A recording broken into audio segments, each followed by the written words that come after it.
अस्सलामुअलैकुम दोस्तों। पैसा क्या है, जिसे मनी भी कहा जाता है। आपने कभी सोचा है कि पैसा कैसे वजूद में आया, कि ये पैसा इस दुनिया को कैसे कंट्रोल करता है। दोस्तों, इस वीडियो में हम जानेंगे पैसे से जुड़े ऐसे हकाइक जिनको जान के आप हैरानो दंग रह जाएंगे। इन्फोवॉल के प्लेटफॉर्म पे मैं अपने तमाम सामीन को खुशामदीद कहता हूँ। पैसा तो हर शख्स को पसंद है और हर शख्स अमीर भी होना चाहता है।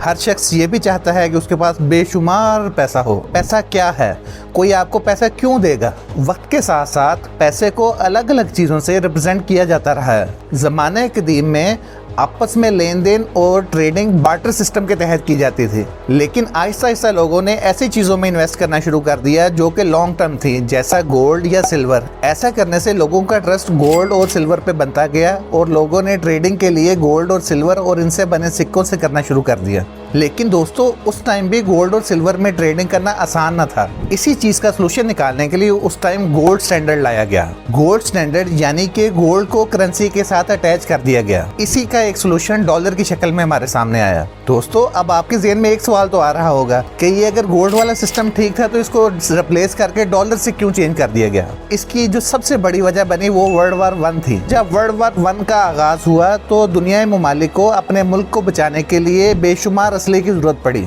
उस टाइम हथियारों का सबसे बड़ा सप्लायर अमेरिका था। दोस्तों, यहाँ पे एक बहुत ही कंट्रोवर्शियल बात ज़हन में आती है। दुनिया में जितनी भी वर्ल्ड वार की या करवाई गई, क्या उसके पीछे गोल्ड का असूल या पैसा तो नहीं था? वर्ल्ड वार 1 जब ख़त्म हुई तो बहुत सारे ममालिक क्राइसिस में आ गए और उनके पास सोने और पैसे की शदीद किल्लत हो गई। दोस्तों, कहा जाता है कि ये वर्ल्ड वार 2 काफ़ी एक्सपेंसिव वार थी।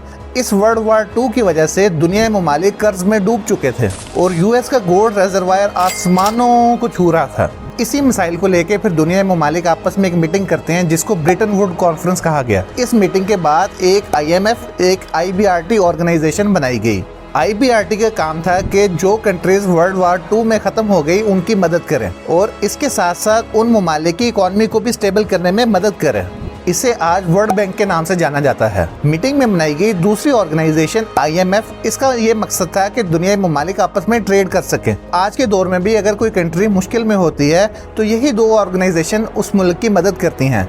इसी मीटिंग में ये भी डिसाइड किया गया कि अगर ममालिक के पास गोल्ड नहीं है तो वो उसके मुतबादिल US डॉलर में भी ट्रेड कर सकते हैं। दोस्तों, यहाँ आप सोच रहे होंगे कि डॉलर ही ऐसी करेंसी क्यों बनी कि जिसमें पूरी दुनिया ट्रेड करना स्टार्ट कर दिया। उस टाइम US अमेरिका ही एक ऐसी कंट्री थी जिसके पास गोल्ड रिजर्वायर आसमानों से बातें कर रहा था और US वो तमाम पैसा all over the world circulate कर सकता था और उस टाइम एक औंस गोल्ड की वैल्यू $35 रखी गई और यूं हर मुल्क के पास US डॉलर के रिजर्व हो गए और US डॉलर एक ग्लोबल और स्टैंडर्डाइज करेंसी के मुताबिक काम करना शुरू हो गया। फिर कुछ यूं हुआ कि वियतनाम वार स्टार्ट हो गई और वियतनाम वार के चलते US इकॉनमी भी डिप हो गई। फिर वक्त आया दुनिया इकोनॉमिक सिस्टम का सबसे कंट्रोवर्शियल वाकया।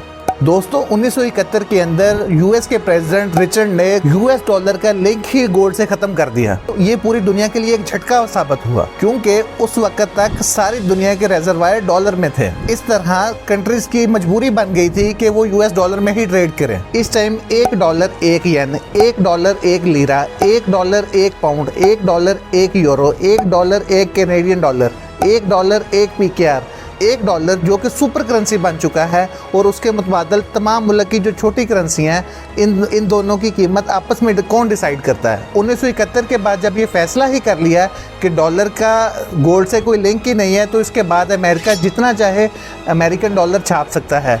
आपने कभी सोचा है कि कैसे कितने वाक़यात हुए कि डॉलर्स बेशुमार तादाद के अंदर मुख्तलिफ ममालिकों से इवन के दबे हुए भी हमें मिले। इसी के पीछे इस टाइम दुनियाई इकनॉमिक सिस्टम के सारे राज छुपे हैं।